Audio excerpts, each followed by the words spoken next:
Hey guys, it's Father's Day and I'm headed to work, and later on today I'm gonna go chill with my dad and we're gonna watch Prometheus. Should be pretty good. I love the whole Alien franchise, so should be great. I'm smiling a lot right now because I just came off a really cute interaction where we had so I watched a really cute interaction and then it transferred onto me and it just makes you feel good, right? So this bus driver, he and this older gentleman, so this Indian bus driver and this old guy who was wearing Converse. I was like, oh, you're pretty chill. Anyway, they were having a conversation about the fact that, so the buses, they change over or whatever, right? They change over every quarter. And they were essentially telling each other they would miss each other. And he said, yeah, you're a really good bus driver. You always stop for me, even if I'm running a little late, and all this kind of thing. And yeah, they told each other they miss each other, and I just smiled. I was like, oh, that's so great. And I think the bus driver saw me smiling, so we started talking about, yeah, you get to know customers, and like I'm the only one on the bus. Like it was this me and this old dude for a little while, and then just me. And I said, oh, you know, that's great, and we appreciate when we have really good bus drivers and that kind of thing. And oh, it just makes you feel good. Real sense of community that comes through when something like that happens. So, but what I really intended to vlog about was just something that I had talked to my coworker about yesterday. And I meant to do it yesterday, but I'm studying like a mad woman for finals.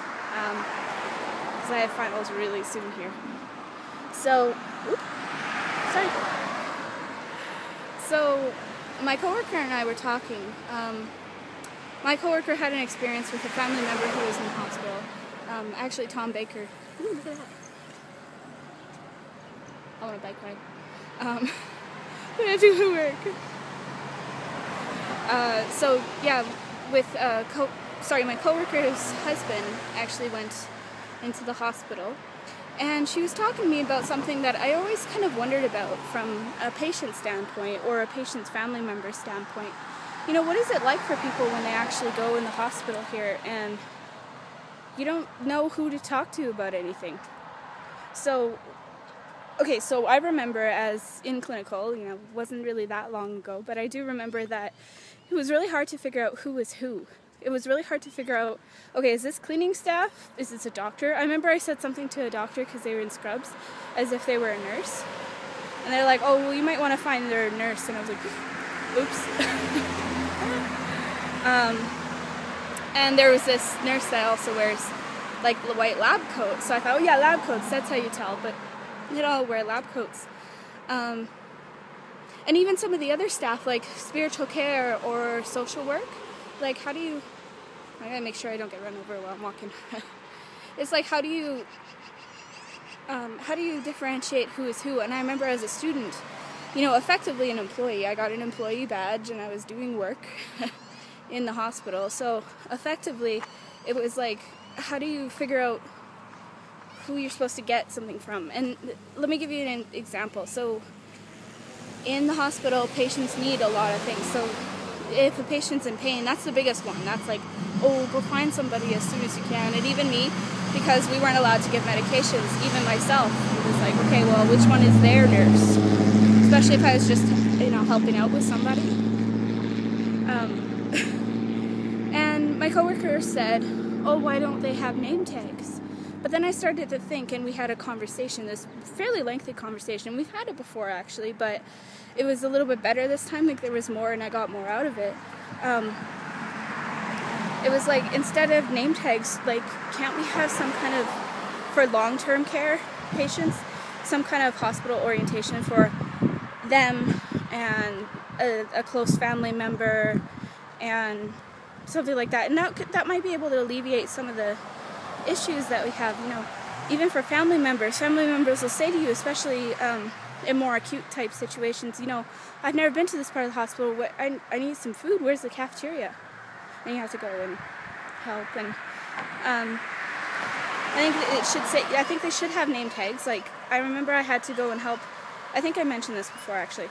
I had to help somebody find, you know, get in touch with a social worker. And I just think, you know, social worker is a very, very important job, but if I don't know who they are, how can I get somebody to help them with parking or whatever it is that they need? So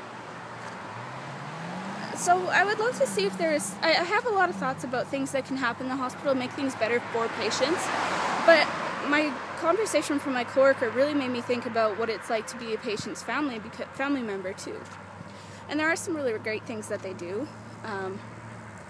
For one, actually I'm going to switch directions because I don't want to get sprayed on. Walking through the garden. So for family members, they, man, this road's so blazing. So family members, they can get blankets for people, they can, if they want a piece of toast in the middle of the night, or, you know, whatever. There's a lot of stuff like that, but I think there still needs to be something to make the experience better for people, because I think people have to remember nobody wants to be in the hospital, and therefore, you know, I think patients and patients' families, they need a little bit of help when they first get in there, in a long-term kind of setting. In acute care, I think people are just worried about kind of surviving, so to say, right? If they're just worried about their illness, but if somebody's in there for a long time and overnight, maybe there should be some kind of a service. I don't know. I'm not really sure about that. The book is kind of out on that one. Oh, guys, so noisy. Shut up. It's wrecking my vlog. Anyway, I thought I'd just share that with you guys. What do you guys think? Does anybody think maybe there's more that can be done? If you stayed in the hospital, what's your experience? Did you have a hard time finding things? Was it scary? I also want to be exploring at some point, what can we do to make long-term hospital stay in particular, what can we do to make that better? Are there programs that we can have,